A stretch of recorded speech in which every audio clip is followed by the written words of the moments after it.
Think of all the times you began a new project, a diet, a business venture, with all the hope in the world, only to watch it derail before your eyes.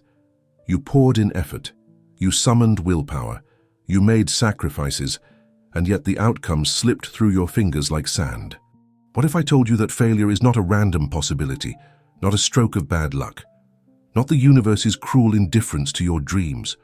What if failure is, instead, the predictable result of violating a law as exact and unyielding as the law of gravity itself?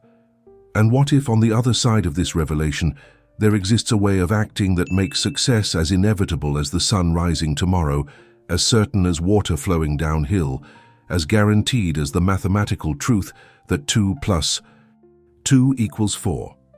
This is not motivational rhetoric. This is the declaration of a scientific principle that has been hidden in plain sight for over a century, waiting for those bold enough to grasp it and transform their lives from the realm of chance into the domain of certainty. The pain you carry is not the pain of a single failure, but the accumulated weight of repeated attempts that crumbled despite your best intentions. It is the exhaustion that comes from throwing yourself against the wall of circumstance again and again, each time believing that this time will be different, only to find yourself back at the starting line, more depleted than before. You have been taught to believe that success is a complex lottery, a mysterious combination of talent you may not possess, opportunities that may never arrive, timing that must align perfectly, connections you must cultivate, and 1,000 other variables that seem forever beyond your control. This belief has turned your journey toward achievement into a gambling game where the house always wins, where you place your bets on effort and hope, never knowing if the wheel will land on your number. But there is a bridge between your current frustration and the promise of certainty, and it was built over a century ago by a man named Wallace D. Wattles, who dared to challenge the prevailing mythology of success. Many believe that achievement is an intricate tapestry woven from hundreds of different threads, each one essential, each one difficult to obtain. Yet Wattles revealed something that shatters this complexity into crystalline simplicity. All cases of success, without a single exception, are governed by one singular law. Those who succeed, whether they know it consciously or not, have acted in a certain way. They did not stumble upon success through fortunate accidents or genetic advantages. They aligned themselves, perhaps unknowingly, with a principle as reliable as any law of physics. This is the reverse bridge that connects ancient wisdom to modern struggle. The understanding that what you seek is not scattered across 1,000 variables, but concentrated in one precise formula. The promise I extend to you now is not another collection of tips or motivational platitudes that fade by morning.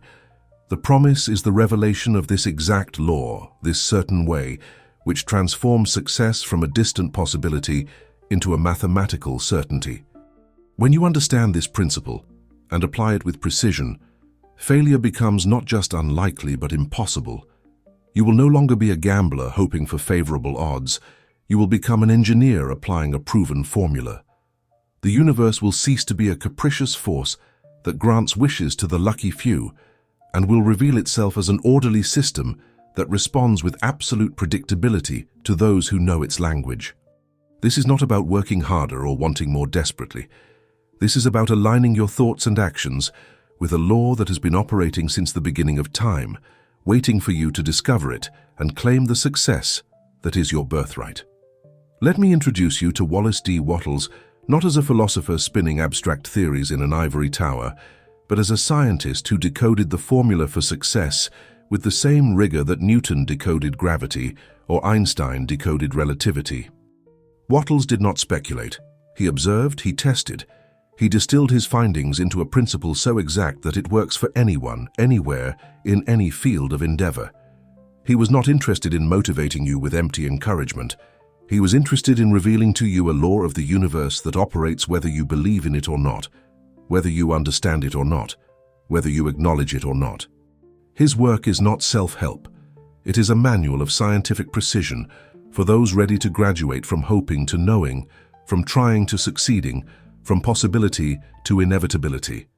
Here is the pact I make with you for this journey we are about to undertake together. In this video, you will learn exactly what the certain way is, not as a vague concept, but as a specific methodology with clear components that you can identify and implement. You will understand why it works for any person in any field, whether you are building a business empire or cultivating personal transformation, whether you are an artist seeking creative breakthrough or an entrepreneur seeking financial abundance. You will discover how to apply this principle immediately, today in your current circumstances, to place your objectives on invisible rails that lead inevitably toward success.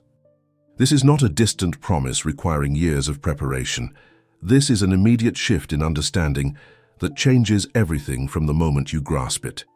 You will see that the power to succeed has never been outside of you, waiting to be granted by external forces. It has always been within you, waiting to be activated by correct knowledge and correct action. But I must warn you now of a subtle mental trap that causes 99% of people to derail from the certain way, even when they believe with absolute conviction that they are following it. This is the fatal error of confusing efficiency with principle, of mistaking frantic activity for aligned action, of believing that working hard in the wrong direction is better than working intelligently in the right direction. This mistake is so common, so seductive, so seemingly logical, that it ensnares even the most dedicated seekers of success. I will expose this error completely in Part 4, and when you see it clearly, you will understand why so many hard-working people remain trapped in frustration, while others seem to glide effortlessly toward their goals. For now, I ask those of you who are ready to commit to this journey to comment below with one goal you currently consider impossible to fail at achieving. Not a goal you hope to achieve, not a goal you will try to achieve, but a goal that once you apply the certain way becomes as inevitable as tomorrow's sunrise. Share it, declare it, and prepare to transform it from dream to destiny. The foundation upon which Wallace D. Wattles constructed his entire science of success rests on a principle so profound that it challenges the very way you have been taught to perceive reality itself. This principle states that thought is the only power capable of producing tangible riches from what Wattles calls the formless substance, the raw, undifferentiated energy that permeates all of existence, waiting to be shaped by conscious intention. This is not mysticism. This is the recognition that everything you see in the physical world, every building, every business, every invention, every work of art, existed first as a thought in someone's mind before it materialized in physical form. The chair you sit on, the device you hold, the room you occupy, all of these were once invisible thoughts that became visible things through the application of this principle. But Wattles goes further than simply stating that thoughts create things, because such a statement, while true, remains incomplete and therefore impotent without its companion truth. The companion truth is this: there exists in the universe a law of cause and effect so exact, so unwavering, so utterly reliable, that when you do things in a certain way, when you establish the correct cause, you forcefully produce success as the inevitable effect.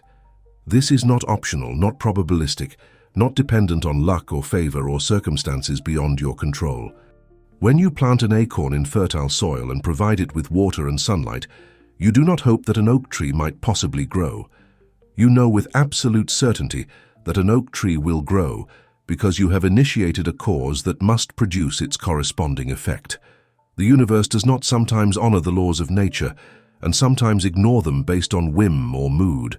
The laws operate with mechanical precision, every time, without exception.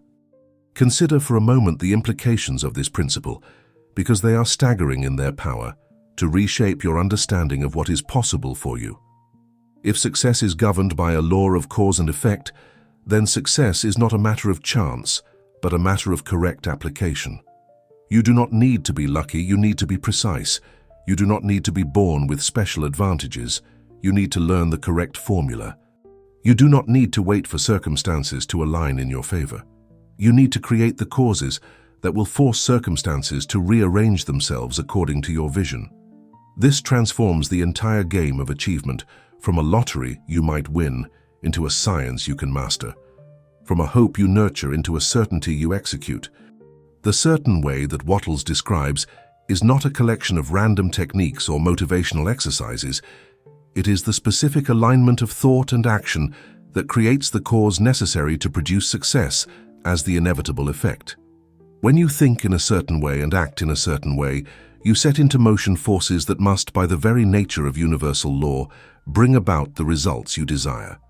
This is why Wattles can make the audacious claim that failure, when you operate according to this law, becomes impossible.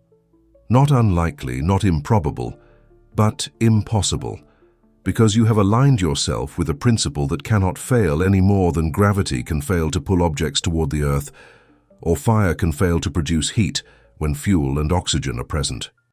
Yet most people live their entire lives without ever discovering this principle, or if they stumble upon it, they fail to grasp its full implications and therefore cannot apply it with the precision required.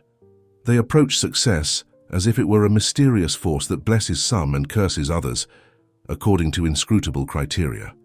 They believe that success requires a perfect storm of factors: the right education, the right connections, the right market conditions, the right timing, the right genetic inheritance, the right lucky breaks. And because they believe this, they scatter their energy across 1,000 different strategies, hoping that one of them might accidentally trigger the success they seek.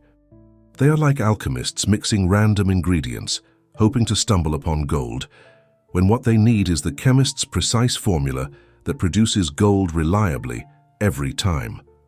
Wattles observed that every person who has ever achieved anything of significance, whether they understood the principle consciously or applied it instinctively, did so by acting in this certain way. The industrialists who built empires, the artists who created masterpieces, the inventors who revolutionized human life, the leaders who transformed societies, all of them, without exception, aligned their thoughts and actions with this law. They may have described their methods in different terms, they may have attributed their success to different factors, but beneath the surface variations, the pattern remains identical. They formed a clear mental image of what they desired, they maintained unwavering faith in its manifestation, and they took immediate, efficient action in their present circumstances without waiting for conditions to be perfect. This is the certain way, and it has been operating since the beginning of human achievement, waiting to be recognized and systematically applied. What makes this principle revolutionary is not that it introduces something new to the universe, but that it reveals what has always been true but obscured by layers of false belief and cultural conditioning. You have been taught to see the world as a competitive arena where resources are limited, and success means taking from others what they possess. You have been taught that some people are destined for greatness, while others are destined for mediocrity based on factors beyond their control. You have been taught that success is the result of complex, mysterious forces that only the privileged few can navigate. But Wattles strips away these false teachings and exposes the simple, elegant truth. The universe operates according to law, and when you align yourself with that law, success is not a gift bestowed upon the fortunate, but a natural consequence of correct action. The formless substance that Wattles describes is not some esoteric concept reserved for mystics. It is the recognition that the universe is not a fixed, solid thing, but a dynamic field of potential waiting to be shaped by conscious intention. Modern physics has confirmed what Wattles intuited over a century ago, that matter and energy are interchangeable, that the solid world is mostly empty space vibrating at different frequencies, that observation itself affects the behavior of particles at the quantum level. When you think a thought with clarity and conviction, you are not engaging in idle fantasy. You are impressing a pattern upon this formless substance, and that pattern must, according to law, eventually manifest in physical form if you maintain it with faith and support it with action. This is why Wattles insists that thought is the starting point of all wealth creation, all achievement, all transformation. Not positive thinking in the superficial sense of merely hoping for good outcomes, but precise thinking. The formation of a clear, detailed mental image of exactly what you intend to create or become. This mental image is not a wish, it is a blueprint. It is not a daydream, it is an architectural plan. And just as a builder would never begin construction without a detailed blueprint, You cannot create success without first forming the mental image that will guide your actions and attract the necessary resources and circumstances. The thought comes first always, because the thought is the cause and the physical manifestation is the effect. But here is where most people falter, even when they understand the power of thought.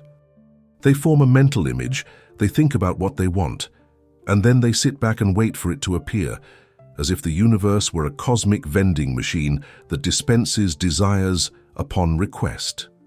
This is where the principle of the certain way separates mere wishful thinking from scientific creation.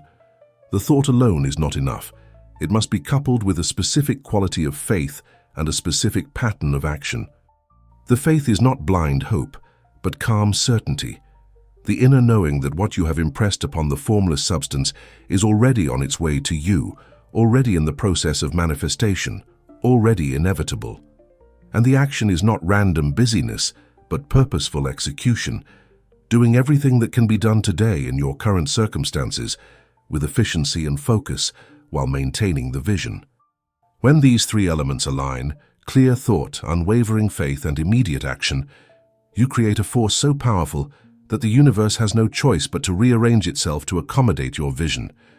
This is not metaphorical language. This is a description of how the law operates.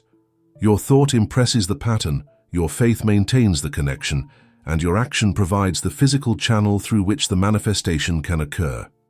Remove any one of these elements and the formula fails. Think without faith and you create nothing but anxiety and doubt. Have faith without action and you remain trapped in fantasy. Act without the guiding thought and you exhaust yourself in misdirected effort. But combine all three in the certain way and you become an unstoppable force of creation. This is the central concept that Wattles discovered and codified, that success is not a mystery to be hoped for, but a science to be applied, not a possibility to be pursued, but an inevitability to be claimed. When you understand that doing things in a certain way forcefully produces success as an effect, you stop being a victim of circumstance and become a master of destiny. You stop asking whether you will succeed and start asking only how quickly you can apply the formula with sufficient precision. You stop looking outside yourself for permission, opportunity, or validation, and you start looking within yourself for the clarity of vision, the strength of faith, and the discipline of action that are the only requirements for guaranteed success. This is the foundation upon which everything else rests, and once you grasp it fully, your entire relationship with achievement transforms from struggle to certainty. To understand why the certain way works with such reliability, we must examine the nature of universal law itself, and here the analogy of mathematics provides the perfect lens through which to see the principle with crystalline clarity. Consider the simple equation, 2 plus 2 equals 4. This is not a suggestion, not a guideline, not a probability. It is an absolute truth that operates with perfect consistency across all contexts, all cultures, all time periods. You do not wake up one morning to discover that 2 plus 2 has decided to equal 5, or that it equals 4 on Mondays but 3 on Fridays. The equation is impersonal, exact, and utterly reliable. It does not care about your feelings, your background, your intentions, or your worthiness. It simply is, and it operates the same way every single time, without exception. Now, Wattles argues with compelling logic that the universe operates with precisely this same mathematical exactitude in all its domains, not just in the realm of numbers, but in the realm of causation itself. Just as mathematical laws govern the relationship between numbers, universal laws govern the relationship between causes and effects. When you initiate a specific cause, when you do things in a certain way, you must, by the very nature of how reality is structured, produce a specific effect. The universe is not chaotic, not random, not subject to the whims of fate or the favoritism of fortune. It is an orderly system governed by laws that operate with mechanical precision. And once you understand these laws and align yourself with them, you gain the power to predict and control outcomes with the same confidence that a mathematician predicts the result of an equation. The certain way, then, is nothing less than the mathematical formula for success. It is the equation that, when applied correctly, yields achievement as inevitably as 2 plus 2 yields 4. This is why Wattles can speak with such confidence about the impossibility of failure when one operates according to this principle. He is not engaging in motivational hyperbole or trying to boost your spirits with false promises. He is making a statement of scientific fact. When you input the correct variables into the universal equation, the right thoughts, the right faith, the right actions, the output must be success. There is no other possibility, just as there is no possibility that a correctly solved mathematical equation will produce an incorrect answer. But here we must pause to address the obvious question that arises in every thinking person's mind. If success is as certain as mathematics, why do so many people fail? Why do we see countless individuals working hard, thinking positively, taking action, and yet not achieving their goals? The answer, and this is crucial to understand, is that they are not actually applying the formula correctly. They believe they are following the certain way, but they are making subtle errors in their calculation, errors that, like a single wrong digit in a complex equation, lead to entirely different outcomes. Failure is not evidence that the law doesn't work. Failure is evidence of an error in application, a deviation from the formula, a violation of one or more of the principle's essential components. Think of it this way. If you attempt to build a bridge but fail to account for the laws of physics in your design, the bridge will collapse. This does not mean that the laws of physics are unreliable or that engineering is a pseudoscience. It means that you made an error in your calculations, that you failed to apply the known principles with sufficient precision. The same is true for the science of success. When someone fails to achieve their goals despite apparent effort, it is not because the certain way is flawed. It is because they have deviated from it in some crucial aspect. Perhaps they formed a vague mental image instead of a precise one. Perhaps they acted without true faith, allowing doubt to contaminate their efforts. Perhaps they waited for perfect circumstances instead of acting immediately in their current environment. Any one of these deviations is enough to break the formula and produce failure instead of success. This understanding is profoundly empowering because it shifts the locus of control entirely into your hands. You are no longer at the mercy of external forces, hoping that the universe will smile upon you or that circumstances will align in your favor. You are the mathematician working with a reliable equation, and if you are not getting the results you desire, the solution is not to question the equation, but to check your work. Where did you deviate from the formula? Which variable did you input incorrectly? What aspect of the certain way did you fail to apply with sufficient precision? Once you identify the error and correct it, the outcome must change, because the law is impersonal and exact. It does not play favorites. It does not require you to be special or lucky or blessed. It simply requires you to apply the formula correctly. The impersonal nature of this law is actually one of its greatest gifts, though many people initially resist this aspect of it. We have been conditioned to believe that success should be personal, that the universe should recognize our individual worthiness, that our hard work and good intentions should be rewarded based on some cosmic sense of fairness. But Wattles reveals that the universe operates without sentiment, without judgment, without preference. It responds to correct application of law in exactly the same way for everyone. The sun shines on the just and the unjust alike. Gravity pulls on the saint and the sinner with equal force, and the certain way produces success for anyone who applies it correctly, regardless of their past, their background, their perceived limitations, or their moral character. This means that you do not need to become worthy of success before you can achieve it. You do not need to prove yourself, earn your place, or wait for permission from some external authority. You need only to understand the law and apply it.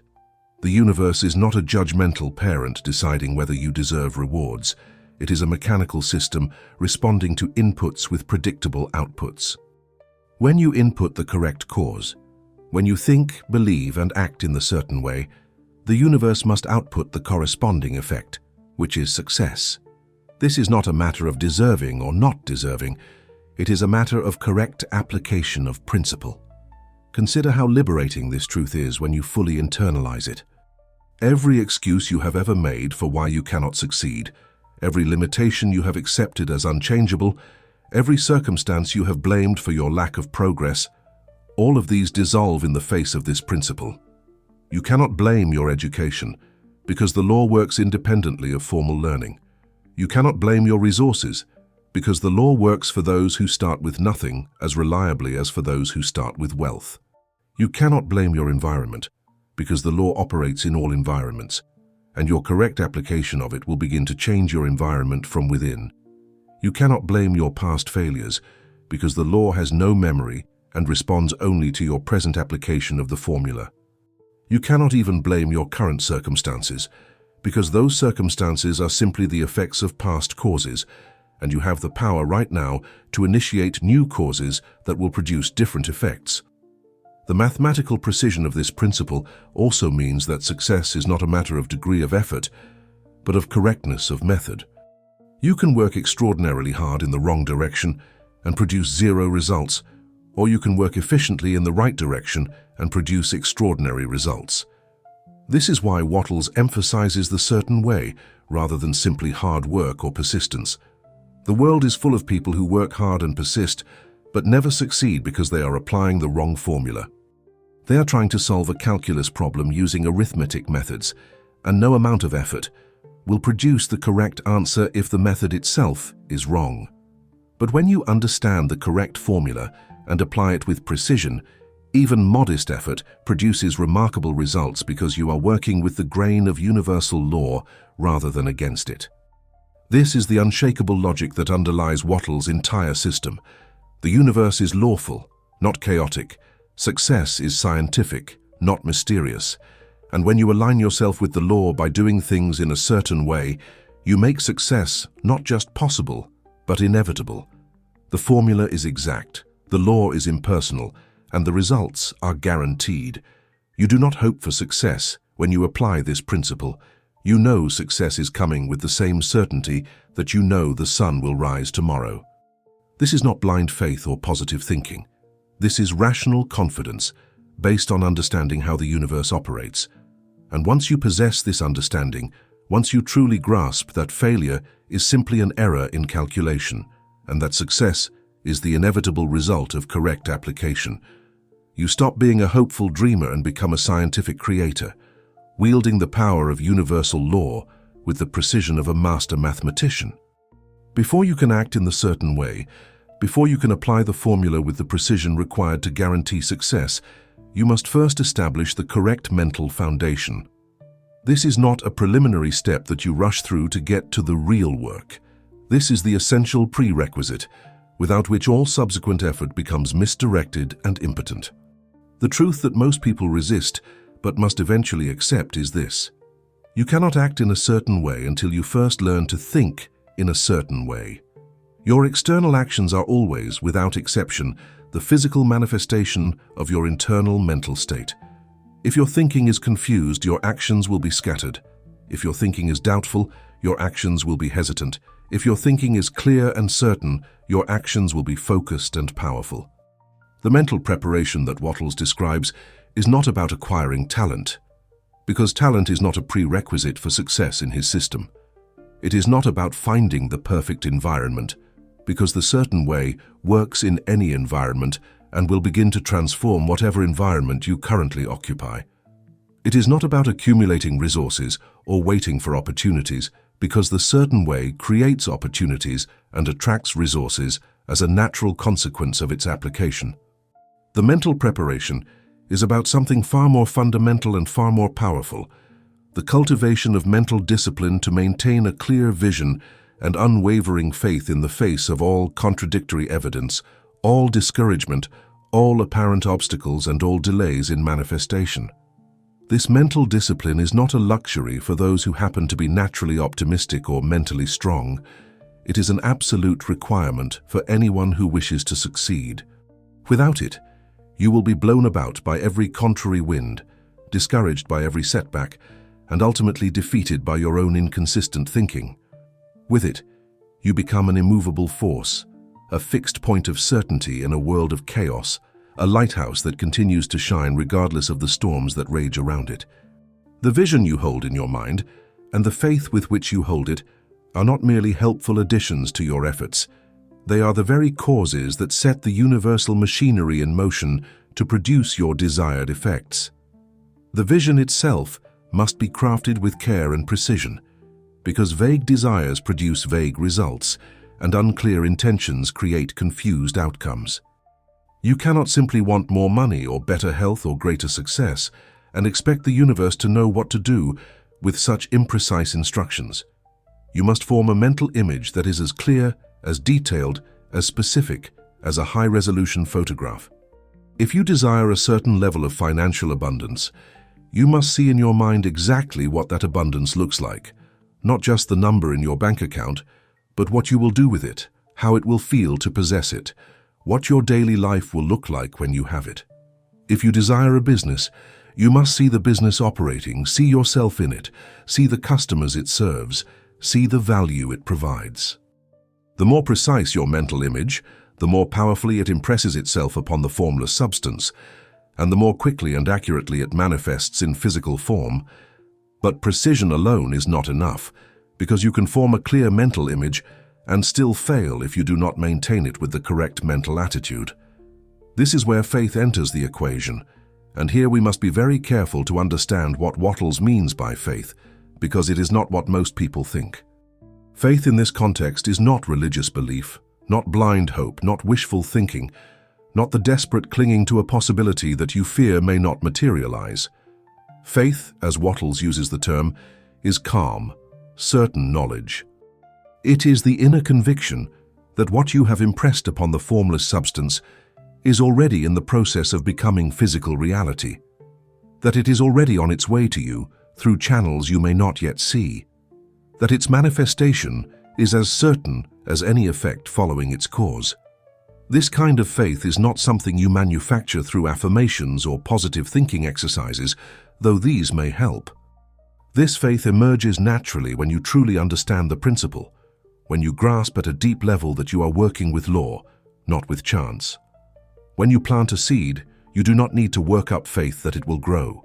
You simply know it will grow because you understand the law of growth. When you flip a light switch, you do not hope the light will come on. You expect it with certainty because you understand the law of electricity.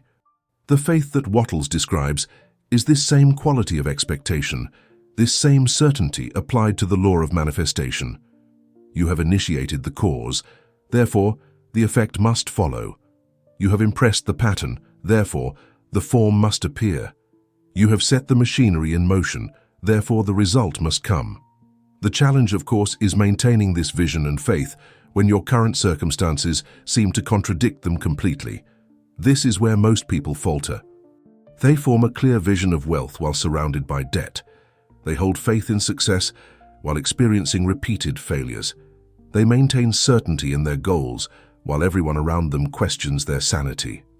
The gap between the mental image and the physical reality creates cognitive dissonance, and the mind seeking to resolve this dissonance tends to abandon the vision and accept the current reality as permanent. But this is precisely the moment when mental discipline becomes paramount, because the gap between vision and reality is not evidence that the principle isn't working. It is the very space in which the principle does its work. Think of it this way. When you plant a seed in the ground, there is a period, sometimes weeks, when nothing visible happens. If you dig up the seed during this period, you will find it unchanged, and you might conclude that the law of growth is not working. But beneath the surface, invisible processes are occurring. The seed is absorbing water, breaking down its stored energy, sending out the first microscopic roots. The law is working perfectly, but the evidence is not yet visible. If you abandon your faith during this invisible period and dig up the seed, you guarantee that nothing will grow. But if you maintain your faith, if you continue to water the soil and provide sunlight, the sprout will eventually break through the surface, and what was invisible will become visible.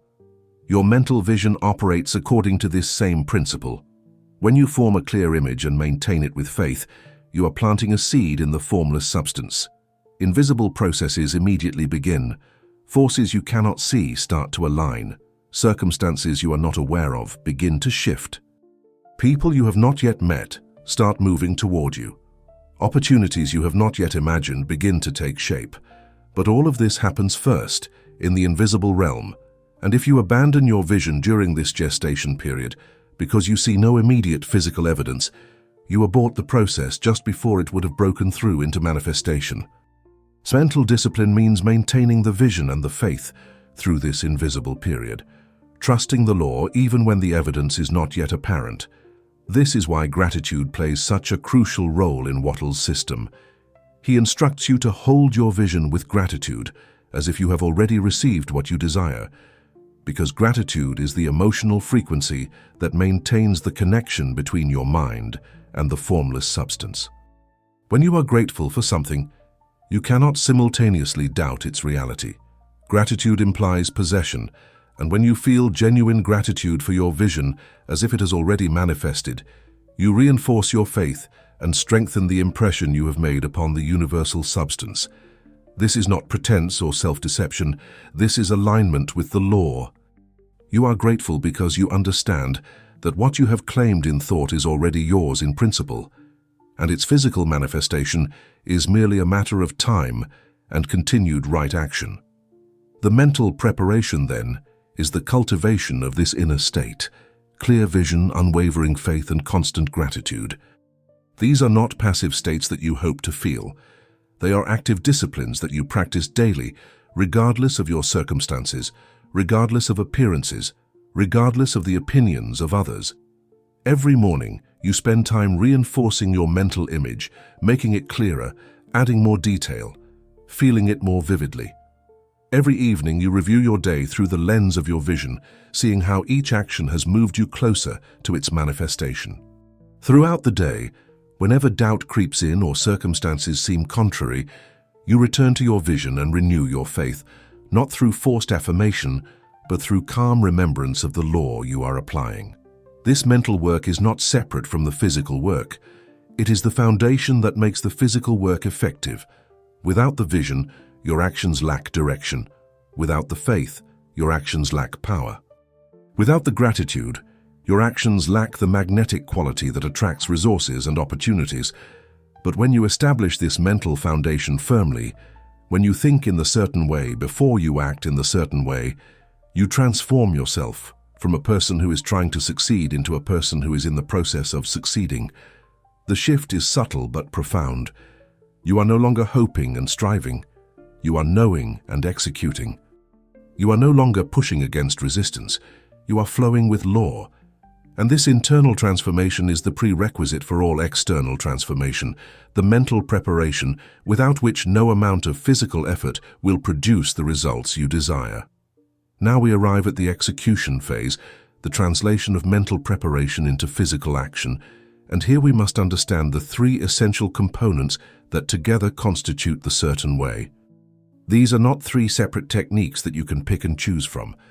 They are three interlocking elements that must all be present simultaneously for the formula to work. Remove any one of them, and the entire system collapses. Maintain all three with precision, and success becomes not just probable but inevitable.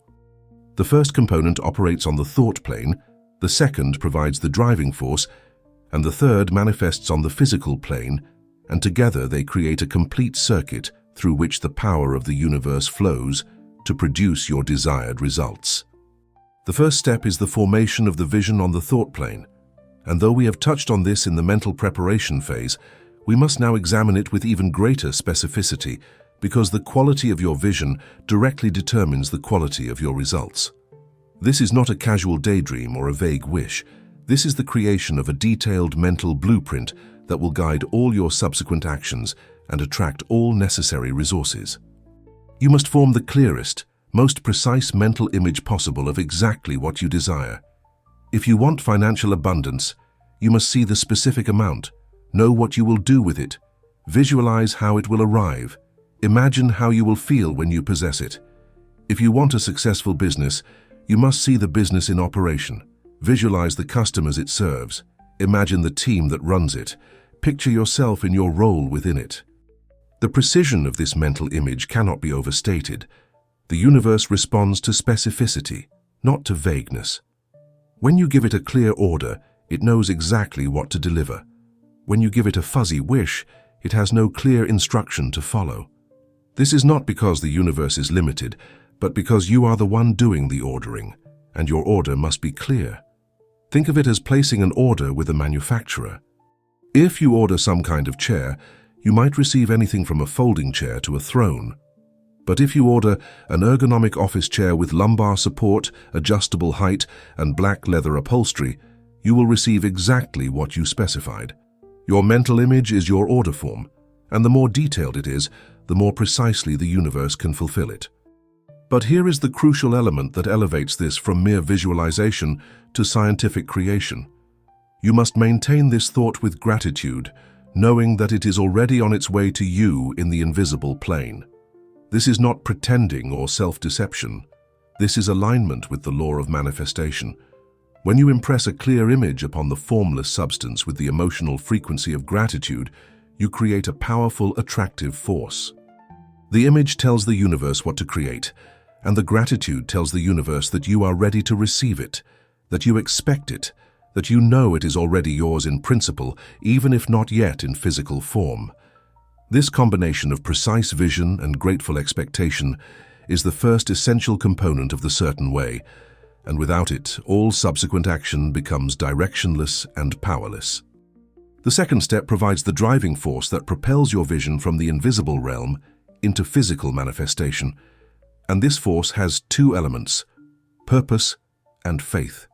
Your vision must be driven by a purpose that extends beyond mere personal gain, because the universe responds most powerfully to intentions that serve the advancement of life itself. This does not mean you must sacrifice your personal desires or pretend to be altruistic when you are not. It means that your personal advancement must be connected to a larger purpose, a sense that your success will enable you to contribute more, to serve more, to enhance life for yourself and for others. When your purpose is aligned with the universal impulse toward growth and expansion, you tap into a force far greater than your individual willpower. The faith component of this second step is not the blind hope we discussed earlier, but the calm, certain knowledge that your vision will manifest because you are working with law, not with chance. This faith is not something you need to manufacture or force. It emerges naturally when you truly understand the principle. You have faith that the sun will rise tomorrow, not because you work hard at believing it, but because you understand the laws of planetary motion. You have faith that water will boil when heated, not because you affirm it desperately, but because you understand the laws of thermodynamics. The faith that Wattles describes is this same quality of certainty applied to the law of manifestation. You have impressed your vision upon the formless substance, you have maintained it with gratitude, and now you know with calm certainty that it must manifest because that is how the law works. This faith transforms everything about how you act. When you act from hope, you are tentative, hesitant, constantly looking for evidence that you might succeed. When you act from faith, from certain knowledge, you are decisive, confident, and focused. You act not as someone trying to become rich, but as someone who knows they are in the process of becoming rich. You act not as someone hoping for success, but as someone who knows success is already assured and is simply executing the necessary steps to bring it into physical form. This shift in your internal state is palpable to others and to the universe itself. You begin to carry yourself differently, to speak differently, to make decisions differently. You act with the confidence of a person who has already succeeded, and this confidence itself becomes a powerful, attractive force. The third step is where the rubber meets the road, where thought and faith must translate into physical action, and here we encounter the most misunderstood aspect of the certain way. Many people believe that once they have formed their vision and cultivated their faith, they should wait for the universe to deliver their desires. They sit back in passive expectation, believing that action would indicate lack of faith. But this is a catastrophic misunderstanding of the principle. The truth is exactly the opposite. You must act now, immediately, with what you have, where you are, without waiting for circumstances to be perfect. The universe can only deliver your desires through the channel of your actions. You are not waiting for success to come to you. You are moving toward success, and success is simultaneously moving toward you. And the meeting point is determined by the speed and quality of your action. This is the step that separates dreamers from achievers, wishers from creators, those who understand the principle intellectually from those who apply it practically. You must act every single day, doing everything that can be done on that day, in your current environment, with your current resources. You do not wait for more capital before starting your business. You start with what you have, and the capital will come as you progress. You do not wait for the perfect opportunity before taking action. You act on the opportunities available now, and better opportunities will emerge as a result of your action. You do not wait for ideal circumstances. You act in your current circumstances, and your action will begin to change those circumstances from within. The quality of this action is as important as the fact of the action itself. You must do each task efficiently and successfully, with your full attention and your best effort. This is not about frantic busyness or working yourself to exhaustion. It is about focused execution. When you are working on a task, you are fully present to that task, doing it as well as it can be done, maintaining your vision while you work. Each action performed in this way, with efficiency, with excellence, with vision, is a force that moves your desire closer to manifestation. Each sloppy, half-hearted, or distracted action weakens the force and delays the result. The certain way demands not just action, but excellent action, not just effort, but focused effort, not just work, but work performed with the consciousness of creation. And here is the subtle but crucial element that ties all three components together. While you are acting in the physical world, you must maintain your vision and your faith. You do not act from desperation or from fear that your vision might not manifest. You act from certainty, from the calm knowledge that your vision is already manifesting and that each action is simply the next necessary step in its unfolding. You do not scatter your attention across 100 different possibilities. You focus on the actions that are directly aligned with your vision, doing each one fully before moving to the next. You do not worry about tomorrow's tasks.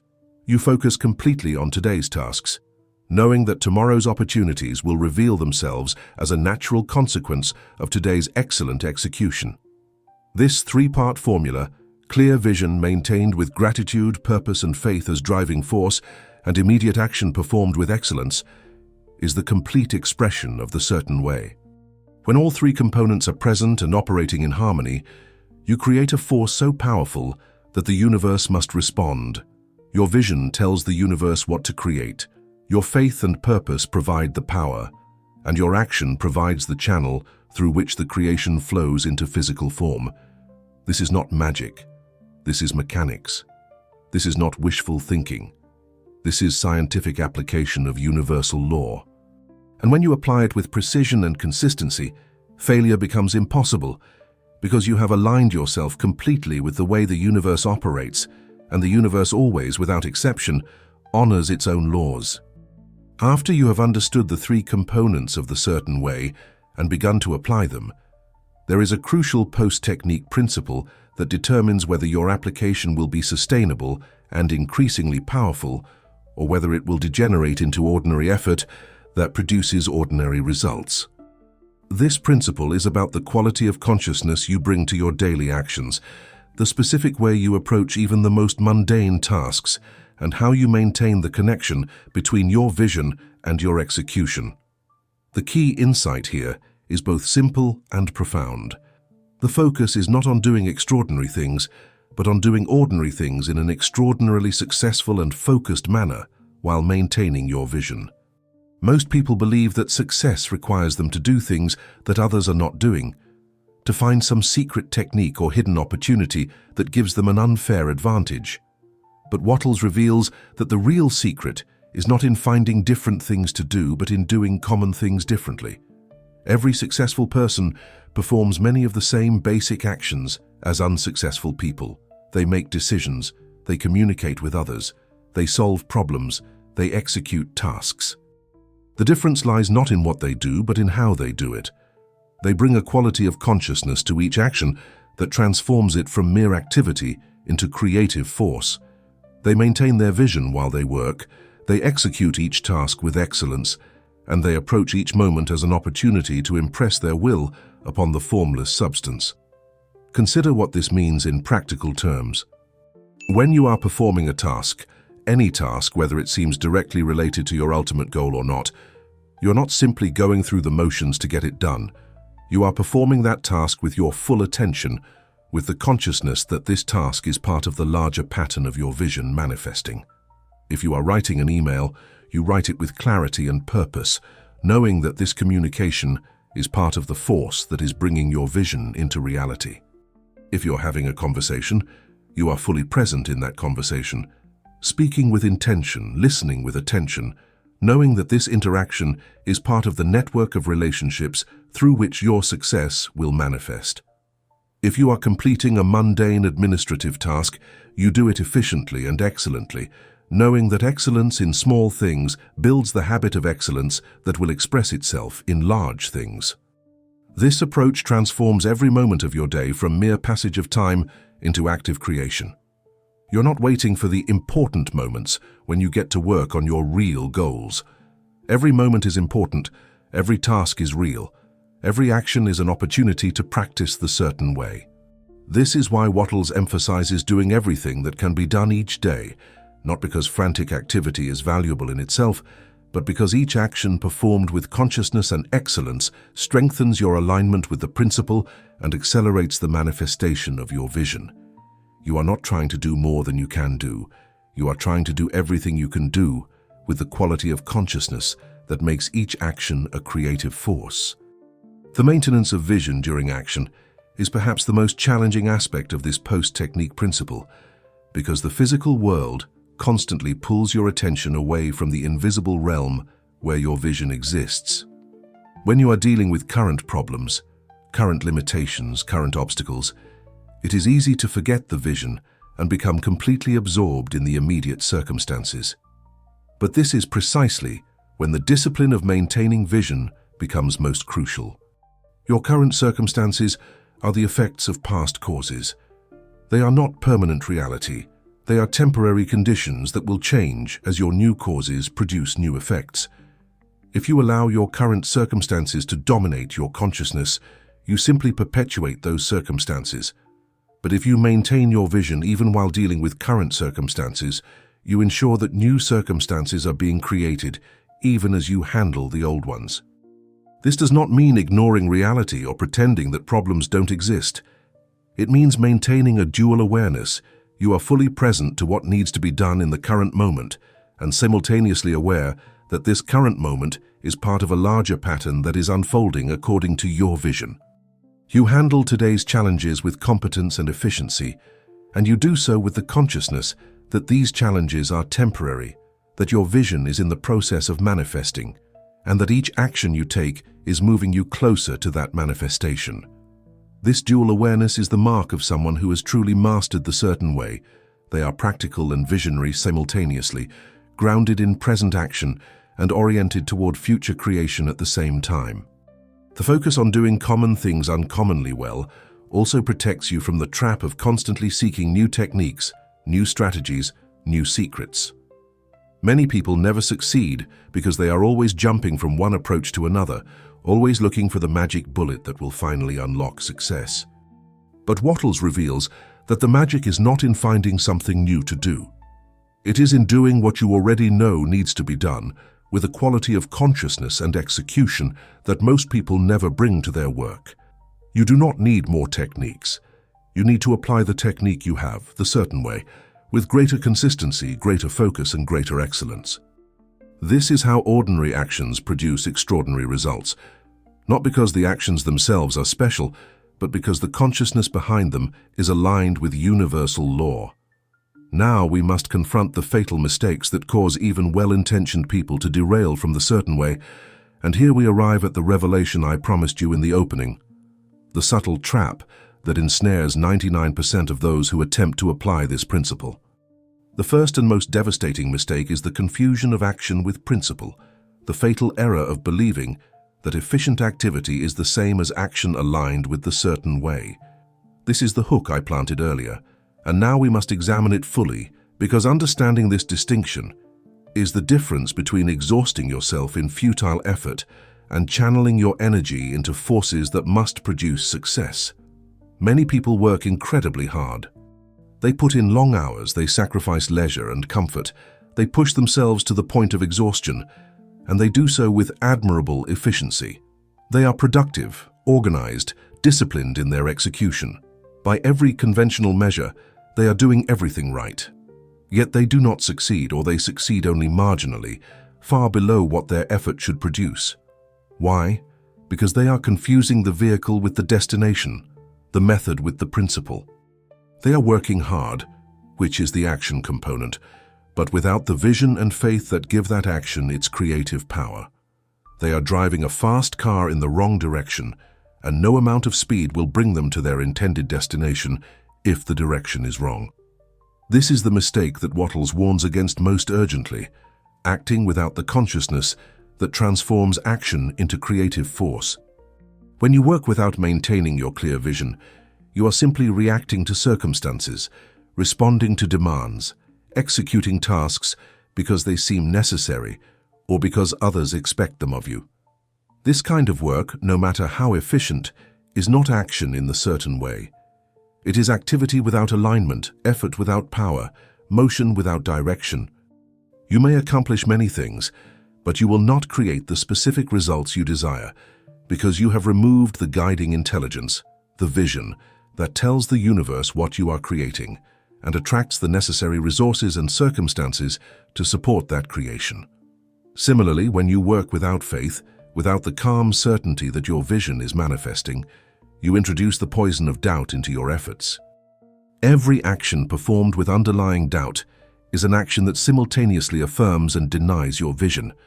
You are saying, "I want this," with your actions, while saying, "I don't believe I can have this," with your consciousness. These contradictory signals confuse the creative process and often produce contradictory results. You might make progress in one area while sabotaging yourself in another. You might attract opportunities and then fail to recognize or seize them because your doubt blinds you to their presence. The action without faith is like planting seeds while simultaneously digging them up to check if they're growing. The activity is present, but it works against itself.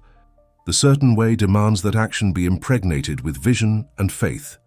The three elements must be present simultaneously for the formula to work. You must maintain the clear mental image of what you are creating while you act. You must hold the faith that your creation is already in process while you execute your tasks. You must bring the consciousness of a person who is succeeding, not the consciousness of a person who is merely trying. This transforms your action from mechanical activity into creative force. The same physical movements, the same tasks, the same efforts, but performed with the consciousness of vision and faith, become channels through which the universe delivers your desired results. The second fatal mistake is acting on the competitive plane rather than the creative plane, and this error is so deeply embedded in our cultural conditioning that most people never even recognize they are making it. The competitive plane is the belief that resources are limited, that success means taking from others what they possess, that you must fight for your share of a finite pie. When you operate from this belief, even unconsciously, you approach every situation as a battle to be won, every negotiation as a contest where someone must lose for you to win, every opportunity as something that must be seized before someone else takes it. This consciousness of scarcity and competition poisons your efforts and actually repels the very success you seek. Wattles is adamant on this point. The certain way operates on the creative plane, not the competitive plane. You are not taking from others, you are creating from the formless substance. You are not competing for limited resources, you are drawing from an infinite supply. You are not fighting for a fixed amount of wealth. You are generating new wealth through the creative power of aligned thought and action. When you truly understand this, your entire approach to achievement transforms. You stop seeing others as competitors and start seeing them as potential collaborators. You stop hoarding opportunities and start creating new opportunities. You stop operating from fear of scarcity and start operating from knowledge of abundance. This shift from competitive to creative consciousness is not just a nice philosophical idea. It has practical consequences that directly affect your results. When you operate from competitive consciousness, you create resistance. Others sense your intent to take from them, and they resist you. You create conflict where collaboration could exist. You limit yourself to redistributing what already exists rather than creating what doesn't yet exist. But when you operate from creative consciousness, you become a source of value rather than a taker of value. Others are drawn to you rather than resistant to you. You create expansion rather than division. You tap into the infinite rather than fighting over the finite. The third fatal mistake is the procrastination of action, the deadly habit of waiting for conditions to be perfect before you begin. This mistake is particularly insidious because it often disguises itself as prudence, as responsible planning, as intelligent preparation. You tell yourself that you need more capital before starting your business, more knowledge before making your move, better connections before launching your initiative, more favorable market conditions before committing fully. And while you wait for these supposedly necessary prerequisites, time passes, opportunities vanish, and your vision fades from a living force into a distant dream. The law that Wattles reveals demands that you act now, in your current environment, with your current resources. Not because action for its own sake is valuable, but because your current environment will only change as a result of your action within it. The better circumstances you are waiting for will never arrive through waiting, they will arrive through acting. When you take action in your current circumstances with vision and faith, you set forces in motion that begin to change those circumstances. Resources appear that you didn't know existed. Opportunities emerge that weren't visible before. People show up who can help you in ways you couldn't have predicted. But none of this happens until you act. This is perhaps the hardest truth for people to accept. Your environment is not the cause of your circumstances. It is the effect. You are not waiting for your environment to give you permission to succeed. Your environment is waiting for you to give it direction through your action. When you act in the certain way, with vision, with faith, with immediate execution, you become the cause, and your environment becomes the effect. Your current circumstances begin to rearrange themselves to accommodate your vision. Not magically, not overnight, but progressively, inevitably, as the law works through the channel of your aligned action. But if you wait for your circumstances to change before you act, you have reversed the order of cause and effect, and you will wait forever because circumstances cannot change themselves. They can only be changed by you through your action. Having exposed the fatal mistakes, we must now turn to the master's tips, the specific guidance that Wattles provides to help you maintain alignment with the certain way and avoid the subtle deviations that derail most people's efforts. These are not additional techniques to layer on top of what you've already learned. They are clarifications and refinements that help you apply the core principle with greater precision and power. The first and most powerful insight comes directly from Wattles himself, and it deserves to be quoted in full because it captures the essence of how the entire process works. By maintaining the vision, you are impressing your desire upon the formless substance.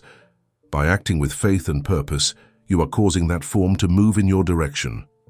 Let us unpack this statement, because it contains the complete mechanics of manifestation. When you maintain your vision, when you hold the clear mental image of what you desire with consistency and focus, you are not engaging in idle fantasy. You are performing a precise scientific operation. You are impressing a pattern upon the formless substance, the raw material of creation that permeates all existence. This impression is real, not metaphorical. Just as a seal pressed into wax leaves an imprint, your consistent mental image pressed into the formless substance leaves a pattern that must eventually manifest in physical form.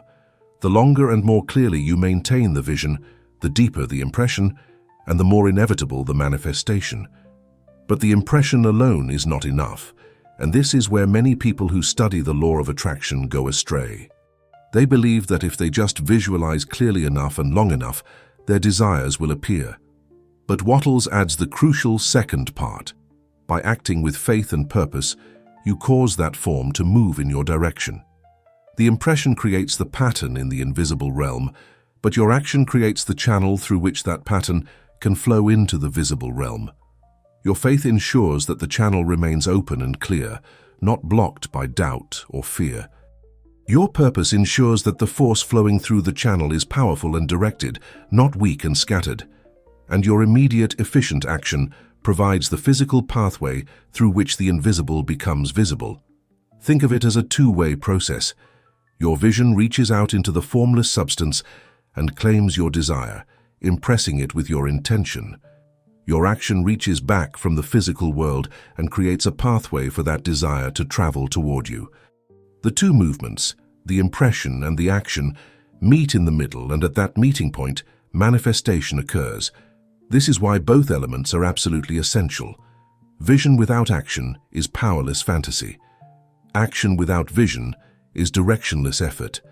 But vision and action together, aligned and coordinated, create an irresistible force that must produce results. Another crucial tip from Wattles is the instruction to be grateful in advance, to feel and express gratitude for your vision as if it has already manifested. This is not pretense or self-deception, it is alignment with the law of manifestation. Gratitude is the emotional frequency that maintains the strongest connection between your consciousness and the formless substance.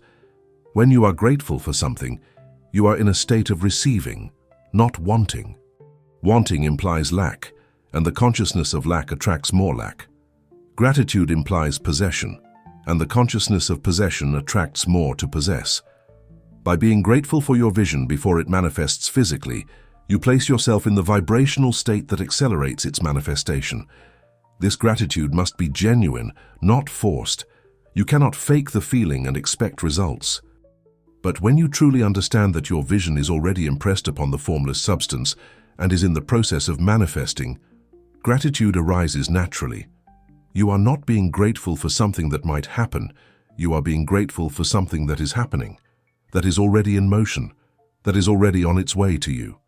This is the gratitude of someone who has ordered a package online and knows it is in transit. They don't wait until the package arrives to feel grateful. They feel grateful from the moment they place the order because they know with certainty that it is coming.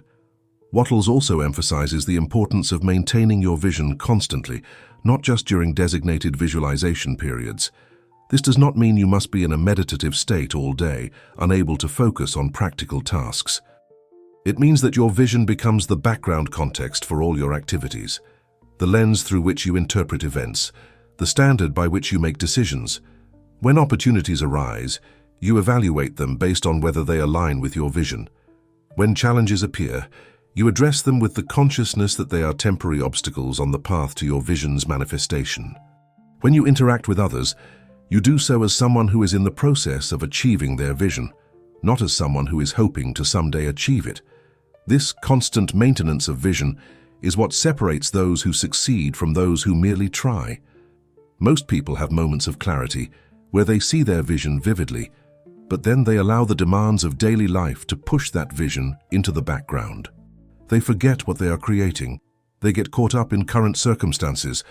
They allow doubt and fear to creep back in. But the person who maintains the vision constantly, not obsessively, but consistently, keeps the impression fresh upon the formless substance and keeps the channel open for manifestation. It becomes like a radio station that is always broadcasting. Even when you're not consciously listening, the signal is always there, always strong, always clear. Finally, Wattles warns against discussing your vision with those who do not understand or support it. This is not about secrecy or isolation. It is about protecting the integrity of your vision from the corrosive influence of doubt and negativity. When you share your vision with someone who responds with skepticism, criticism, or discouragement, their doubt can infect your consciousness if you are not careful. Their lack of faith can introduce confusion into your clarity. Their limited thinking can contaminate your expanded thinking, not because their opinions have any real power over you, but because you are still in the process of solidifying your own faith, and external doubt can shake that foundation if it is not yet firm. Share your vision only with those who will support it, encourage it, and believe in it with you. As your faith becomes unshakable, as your vision becomes so clear and so constantly maintained that nothing can disturb it, you will be able to discuss it with anyone without being affected by their reactions. But in the early stages, protect your vision as you would protect a fragile seedling from harsh weather. Give it time to establish strong roots in your consciousness before exposing it to the elements of other people's doubt and disbelief. This is not weakness, this is wisdom. This is not hiding. This is honoring the creative process by giving it the protected space it needs to grow strong. Now we must build bridges between Wattles' century-old wisdom and the concepts that dominate modern discussions of productivity and success. Because when you see how the certain way underlies and explains these contemporary ideas, you will recognize that Wattles was not offering one approach among many, but revealing the fundamental principle that all effective approaches tap into, whether consciously or unconsciously. The first bridge connects the certain way to the concept of deep work that Cal Newport has popularized in recent years. Newport argues that the ability to focus without distraction on cognitively demanding tasks is becoming increasingly rare and valuable in our economy, and that those who cultivate this ability will thrive while those who remain in a state of constant distraction will struggle. But what Newport describes as deep work is actually a specific application of the certain way that Wattles revealed a century earlier. When you engage in deep work, you are not merely working without distraction, you are bringing the full force of your consciousness to bear on a single task, doing it with excellence, maintaining focus on the outcome you are creating.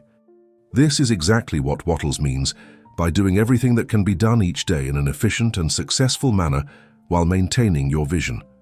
Deep work is not just about productivity, it is about alignment. When you work deeply, you align your action with your vision. You bring the creative power of focused consciousness to your task, and you transform ordinary effort into extraordinary results. The reason deep work produces such powerful results is not merely because you accomplish more in less time, though this is certainly true. The deeper reason is that focused, undistracted work performed with consciousness is action in the certain way. It is the physical manifestation of the principle that Wattles describes. When you work deeply on a task that is aligned with your vision, you are simultaneously impressing your vision on the formless substance and creating a channel through which that vision can manifest. You are not just completing a task, you are performing an act of creation. This is why deep work feels different from shallow work. It has a quality of power and satisfaction that comes from being aligned with universal law. Conversely, the constant distraction and task switching that characterizes most people's work lives is a violation of the certain way. When you scatter your attention across multiple tasks, constantly interrupted by notifications and demands, you are not maintaining your vision, you are not acting with purpose and faith, and you are not doing anything in a truly efficient and successful manner. You are simply reacting to stimuli, allowing external forces to direct your energy rather than directing it yourself toward your chosen vision. This is why such work is exhausting and unsatisfying even when you are busy all day. You have violated the principle, and the result is effort without corresponding results. The second bridge connects the certain way to the law of Parkinson, which states that work expands to fill the time available for its completion.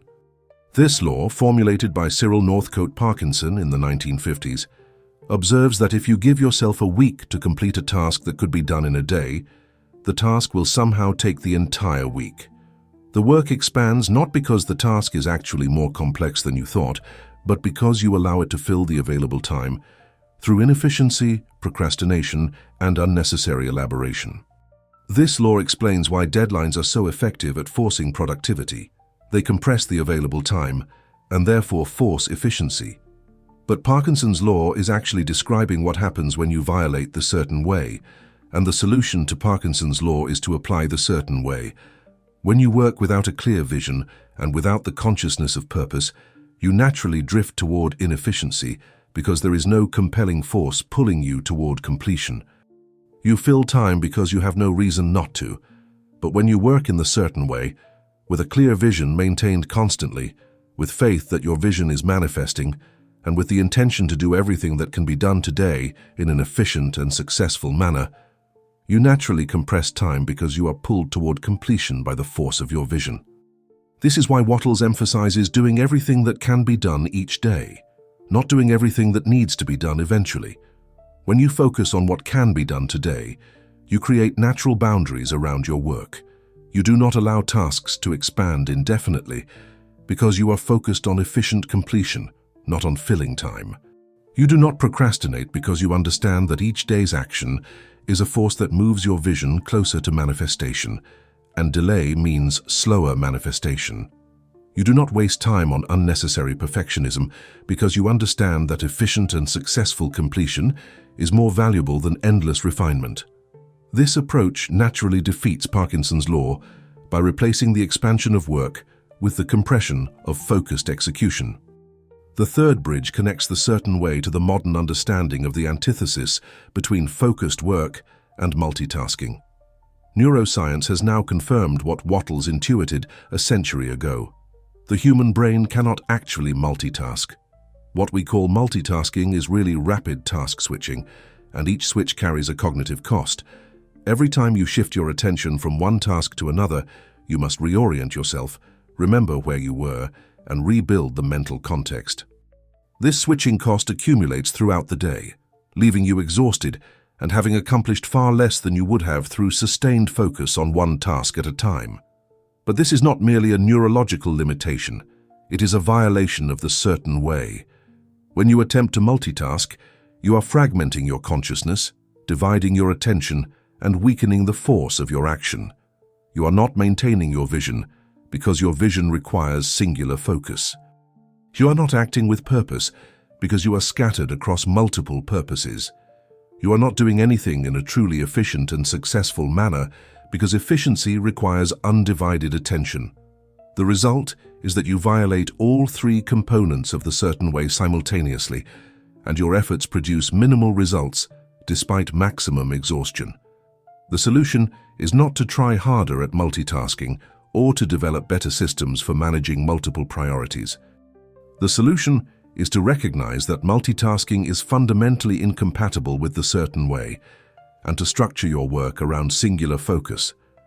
This means doing one thing at a time with your full attention, completing it, or reaching a natural stopping point before moving to the next thing.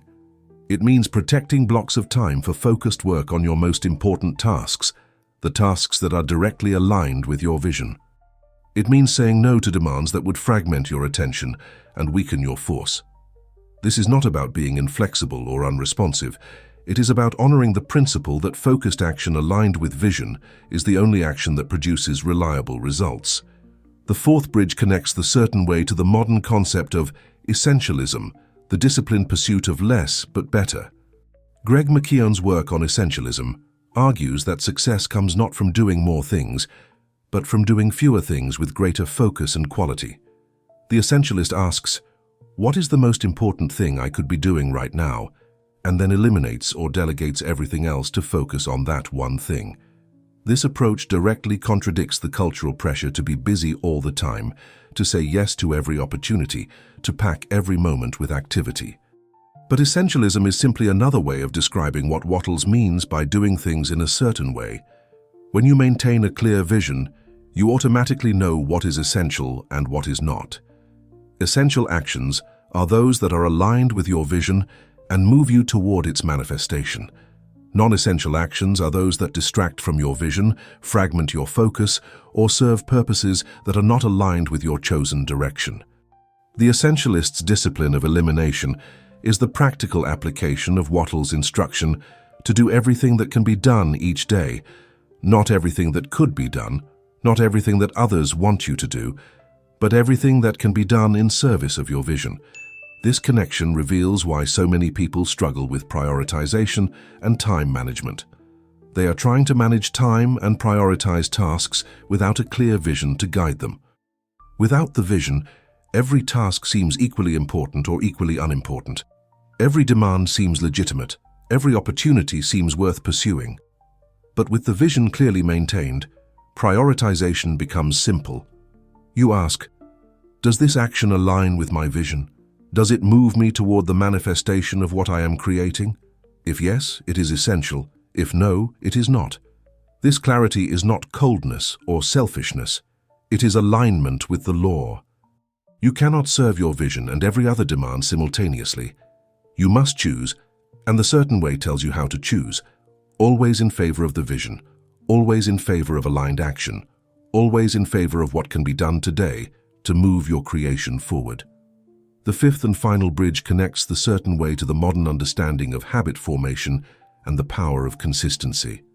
James Clear's work on atomic habits and the compound effect demonstrates that small actions, repeated consistently over time, produce extraordinary results. A 1% improvement each day compounds into a 37-fold improvement over a year. Tiny habits maintained with consistency reshape your identity and your circumstances more effectively than dramatic gestures or occasional heroic efforts. This insight has transformed how many people approach behavior change and goal achievement.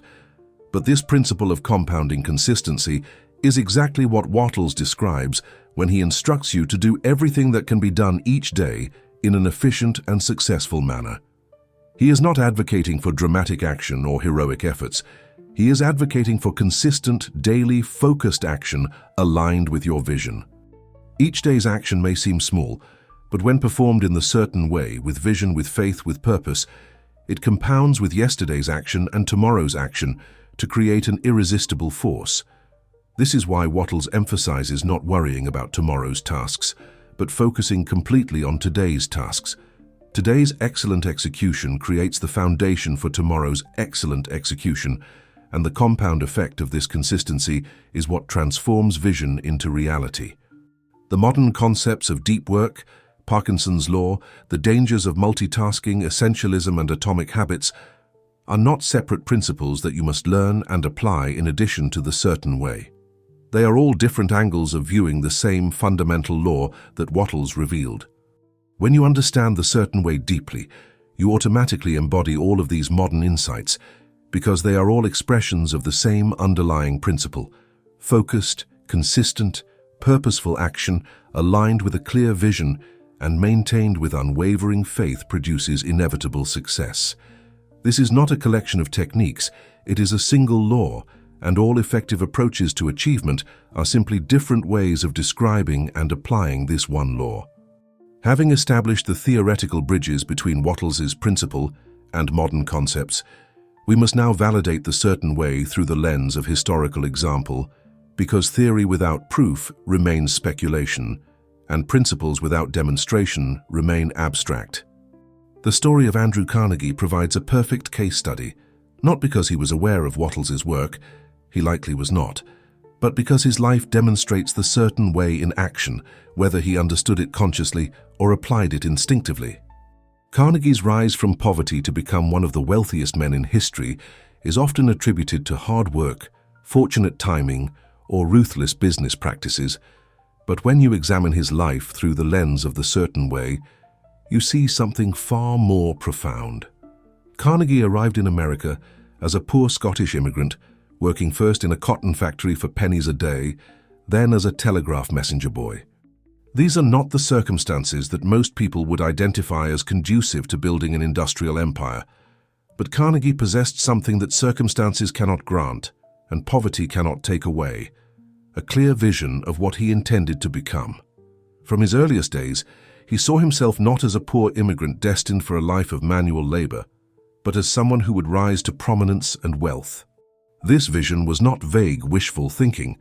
It was a clear mental image that he maintained with unwavering consistency, even when his current circumstances seemed to contradict it completely. But Carnegie did not simply visualize and hope. He acted immediately and decisively in his current environment with what he had. As a telegraph messenger, he did not perform his duties with the consciousness of someone trapped in a low-status job. He performed them with excellence, with full attention, with the consciousness of someone who was building something. He taught himself to distinguish the different telegraph sounds by ear, allowing him to transcribe messages faster than others.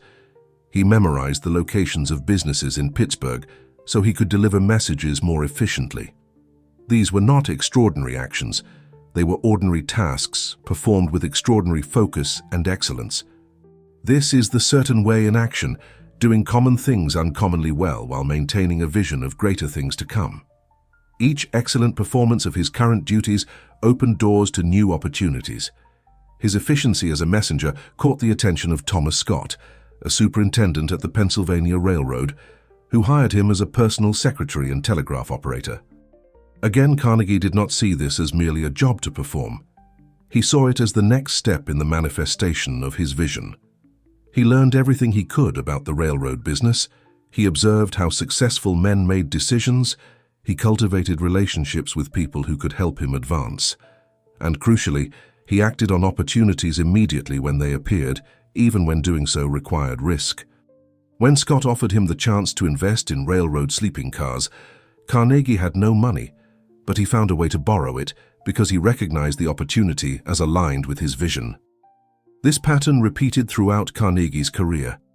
Clear vision maintained constantly, immediate action on opportunities aligned with that vision, and excellence in execution of every task, regardless of how small it seemed. He did not wait for perfect circumstances before starting his steel business. He started with what he had and built progressively. He did not wait until he had all the knowledge before making decisions. He acted on the best information available and adjusted as he learned. He did not scatter his attention across multiple unrelated ventures. He focused with singular intensity on steel, becoming the most efficient producer in the world through constant innovation and improvement. What makes Carnegie's story a validation of the certain way, rather than simply a tale of hard work and opportunity, is the quality of consciousness he brought to his actions. He did not work from desperation or from fear of poverty. He worked from certainty, from the inner knowledge that he was building an empire, that each action was moving him toward his vision, that success was inevitable if he maintained his course. This consciousness of certainty is what Wattles means by faith, not blind hope, but calm knowledge that the vision is manifesting. Carnegie had this quality, and it expressed itself in his boldness, his willingness to make large bets when others were cautious, his ability to see opportunities where others saw only risk. Similarly, Henry Ford's story demonstrates the certain way applied in a different context, but with the same underlying principle. Ford's vision was not merely to build automobiles, it was to make automobiles affordable for the average person, to democratize transportation, to transform society through accessible mobility. This vision was so clear and so constantly maintained that it guided every decision he made. When others in the automobile industry were building expensive cars for the wealthy, Ford focused obsessively on reducing costs and improving efficiency. When his investors pressured him to maximize short-term profits, he reinvested everything into building a better production system. When conventional wisdom said that workers should be paid as little as possible, he doubled their wages because he understood that his workers were also his potential customers. Ford's famous quote, "Whether you think you can or you think you can't, you're right," is a perfect encapsulation of the faith component of the certain way. He understood that the consciousness with which you approach your work determines the results you produce. If you act with the consciousness of limitation, you create limitation. If you act with the consciousness of possibility, you create possibility.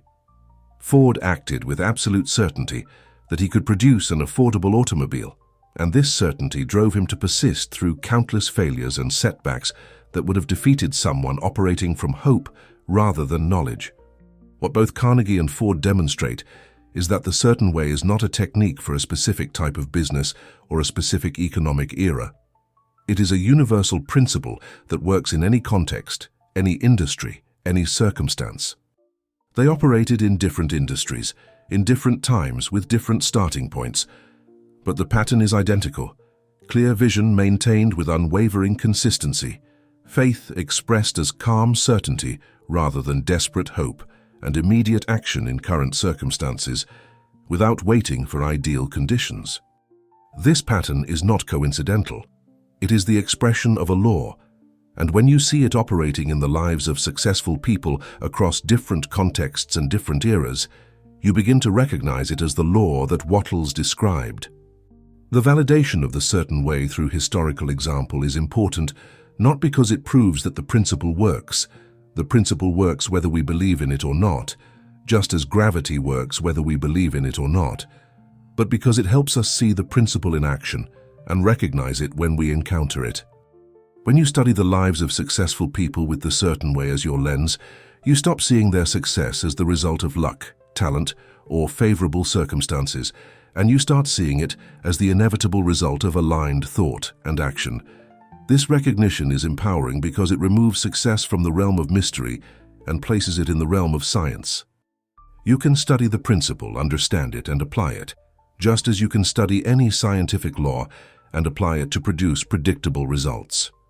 We have journeyed from the revelation of the principle through its components, its applications, its pitfalls, and its validations.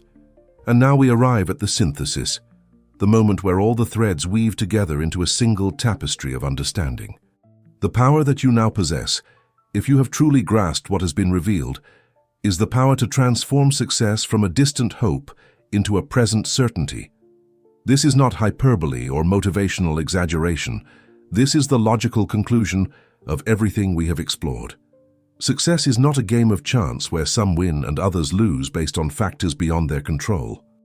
Success is a science, governed by exact laws, and when you understand these laws and apply them with precision, you make success not just probable, but inevitable. The synthesis of power begins with the recognition that you do not need more than you already possess. You do not need special talents that you were not born with. You do not need lucky breaks that may never come. You do not need perfect circumstances that exist only in imagination.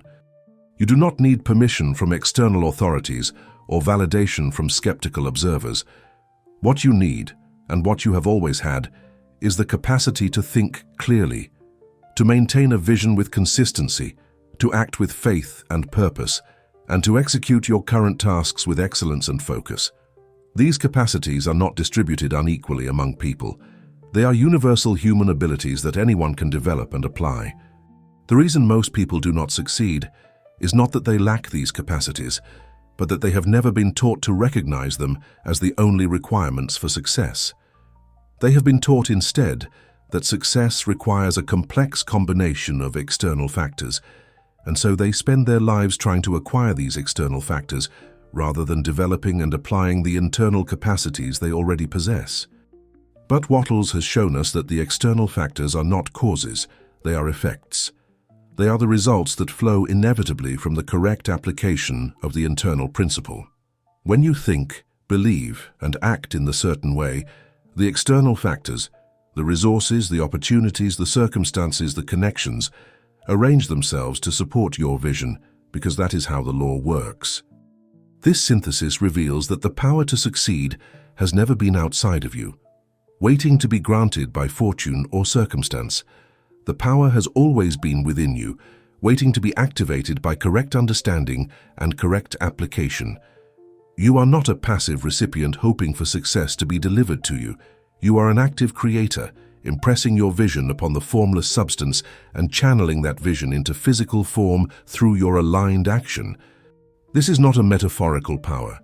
This is a real, practical power that produces tangible results when applied correctly. The universe is not withholding success from you. You have been withholding it from yourself by failing to apply the principle that makes success inevitable.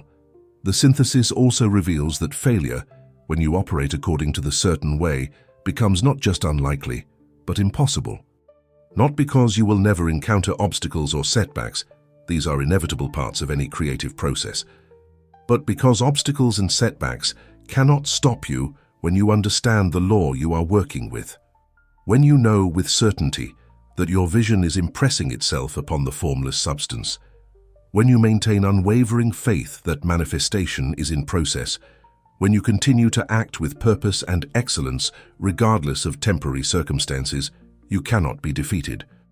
Obstacles become merely problems to be solved, setbacks become merely delays to be navigated, and failures become merely feedback to be incorporated. None of these can stop the process because the process is governed by law, and law cannot be defeated. It can only be aligned with or violated. This understanding transforms your entire relationship with the concept of success. You stop seeing it as something you must chase, capture, or earn. You start seeing it as something you claim, create, and manifest through correct application of principle. You stop asking, "Will I succeed?" and start asking, "How quickly can I apply the principle with sufficient precision to manifest my vision?" You stop looking at successful people with envy or admiration and start looking at them with recognition, seeing in their lives the same principle you are now applying in yours. You stop feeling like a victim of circumstance and start feeling like a master of destiny, not because you control all circumstances, but because you understand the law that shapes circumstances and you know how to work with that law. Now we must translate this synthesis of power into a direct message of empowerment, because understanding alone is not enough if it does not transform how you see yourself and how you approach your life from this moment forward. The message is this: stop waiting for conditions to change. The conditions you are waiting for will never arrive through waiting. They will only arrive through your action, and your action must begin now, today, in your current circumstances, with your current resources. This is not a call to reckless action or to ignoring practical realities. This is a call to recognize that you have reversed the order of cause and effect if you believe that better circumstances must come before you can succeed. You are the cause. Circumstances are the effect. When you act in the certain way, with clear vision, with unwavering faith, with purposeful execution, you initiate causes that must produce new effects. Your current circumstances are the effects of past causes, either causes you initiated or causes initiated by others that you accepted as your reality. But you are not bound to perpetuate these circumstances. You have the power, right now, to initiate new causes that will produce different effects.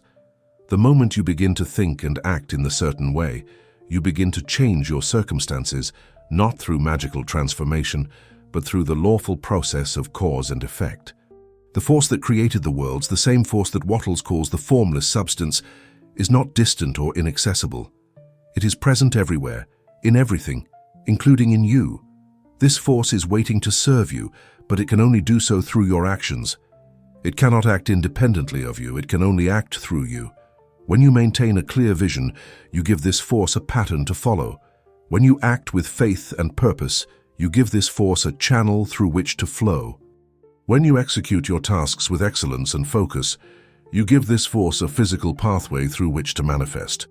The force is infinite in its power and its availability, but it is entirely dependent on you for direction and expression. This is why passivity is the enemy of success. When you wait for circumstances to change, when you hope for opportunities to appear, when you wish for resources to materialize, you are treating the universe as if it were an independent agent that might or might not decide to help you. But the universe is not an independent agent. It is a responsive force that mirrors back to you the quality of consciousness and action you put into it. If you put in waiting, you get back more waiting. If you put in hoping, you get back more hoping. If you put in clear vision, unwavering faith, and purposeful action, you get back the manifestation of your vision. The universe is not deciding whether to help you. It is responding to what you are giving it to work with. Every day is an opportunity, not just to work, but to execute an act of scientific creation. When you wake up in the morning and spend time clarifying your vision, you are not engaging in wishful thinking. You are impressing your intention upon the formless substance. When you move through your day executing tasks with focus and excellence, you are not just being productive, you are creating channels through which your vision can flow into physical form. When you go to sleep at night, reviewing your progress and renewing your faith, you are not just reflecting.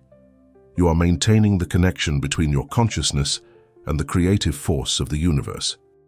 Every moment of every day is an opportunity to apply the certain way, and every application moves you closer to the inevitable manifestation of your vision. This understanding should fill you not with pressure or anxiety, but with profound empowerment. You are not struggling against impossible odds. You are not hoping for unlikely outcomes. You are not dependent on factors beyond your control. You are applying a scientific principle that works with the same reliability as any law of nature. When you plant a seed, you do not anxiously wonder whether it will grow. You know it will grow if you provide the right conditions. When you apply the certain way, you do not anxiously wonder whether you will succeed. You know you will succeed if you maintain the vision, the faith, and the action with consistency and precision. The message of empowerment is also a message of responsibility. You cannot blame your circumstances for your lack of success when you understand that circumstances are effects, not causes. You cannot blame other people for holding you back when you understand that the creative force works through you, not through others. You cannot blame lack of resources when you understand that resources are attracted to aligned action. You cannot blame bad luck when you understand that luck is simply the intersection of preparation and opportunity. And both preparation and opportunity are created through the certain way. This responsibility is not a burden, it is liberation.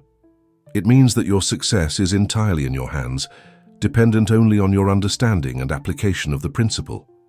But with this empowerment and responsibility comes also a profound sense of peace. When you understand that success is governed by law, you stop struggling and start flowing. You stop forcing and start allowing.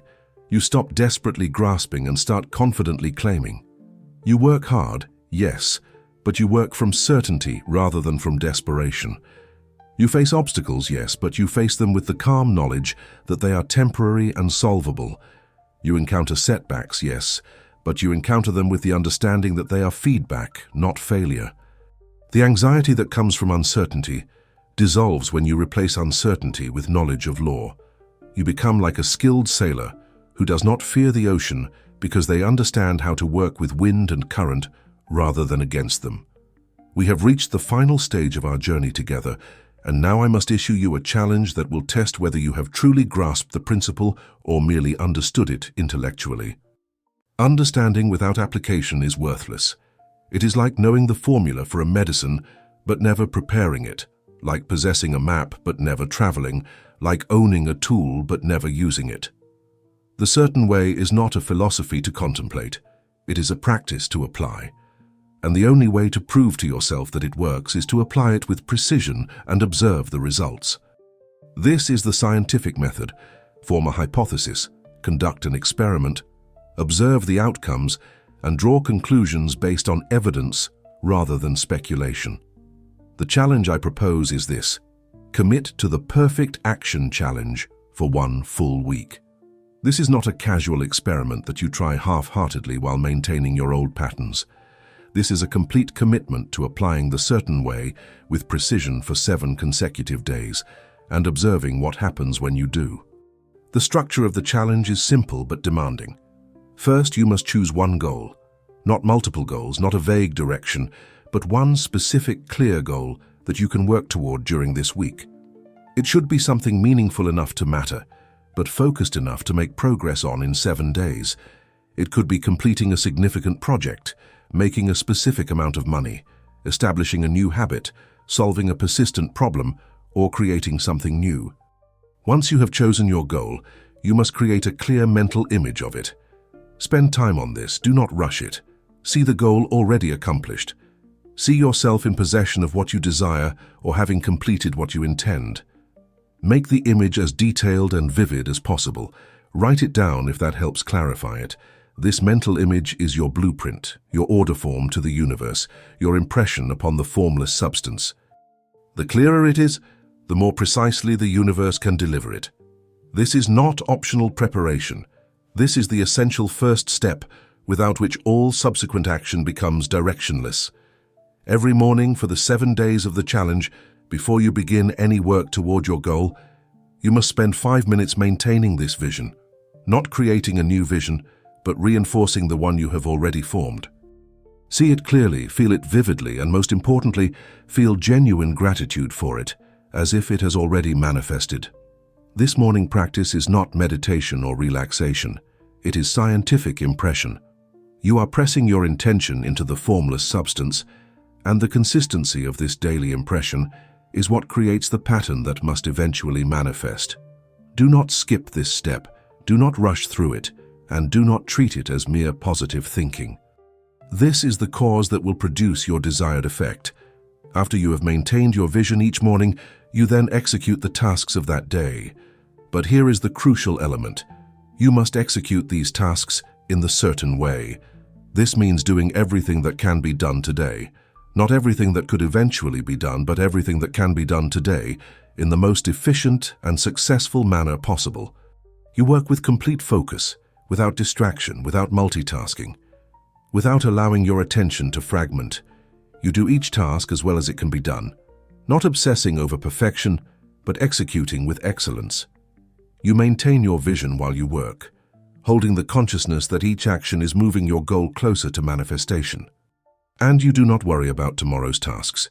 You focus entirely on today's tasks, trusting that tomorrow's opportunities will reveal themselves as a result of today's excellent execution. At the end of each day, you review your progress. Not to judge yourself harshly if you fell short, but to observe objectively what happened when you applied the principle. Did opportunities appear that were not visible before? Did resources become available that you did not know existed? Did solutions to problems emerge spontaneously? Did you feel a sense of power and certainty that you had not felt before? The purpose of this evening review is not to assess whether you have achieved your goal yet, manifestation takes time, but to observe the immediate effects of applying the certain way. You are looking for evidence that the principle is working, that forces are being set in motion, that your circumstances are beginning to shift in response to your aligned thought and action.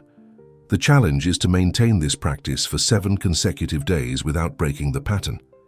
If you skip a morning vision session, if you allow yourself to work in a scattered or distracted manner, if you fall back into old patterns of doubt or procrastination, you must start the 7 days over. This is not punishment. This is precision.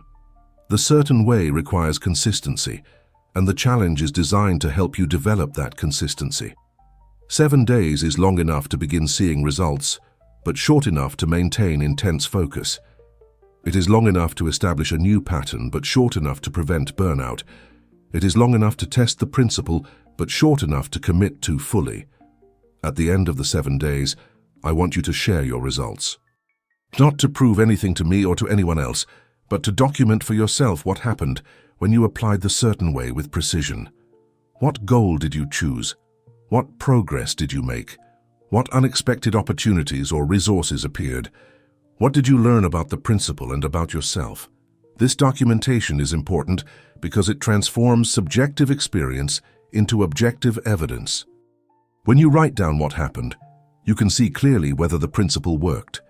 And if it did not produce the results you expected, you can examine where you deviated from the formula rather than concluding that the principle itself is flawed. The final call to action is this: if you are ready to trade hope for certainty, if you are ready to transform your efforts from scattered attempts into focused force, if you are ready to stop being a victim of circumstance and become a master of creation, then you must take action now. Not tomorrow, not when conditions are better, not when you feel more prepared. Now. Subscribe to the Master's Legacy and commit to mastering the science of success. This is not an invitation to consume more content or to add another channel to your entertainment rotation. This is an invitation to join a community of people who understand that success is not a mystery but a science, who are committed to applying the principles that guarantee results and who support each other in maintaining the discipline required to apply these principles consistently. The choice before you is simple but profound. You can continue approaching success as you have been, hoping that someday things will be different, waiting for circumstances to change, trying various techniques without understanding the underlying principle. Or you can commit now to understanding and applying the certain way, to making success not a possibility but an inevitability, to transforming yourself from someone who tries into someone who achieves. The principle has been revealed. The formula has been explained. The challenge has been issued. What remains is only your decision. Will you apply it, or will you let this knowledge remain merely interesting information that you once encountered but never used? The universe is waiting for your answer, not in words, but in action. What will you do?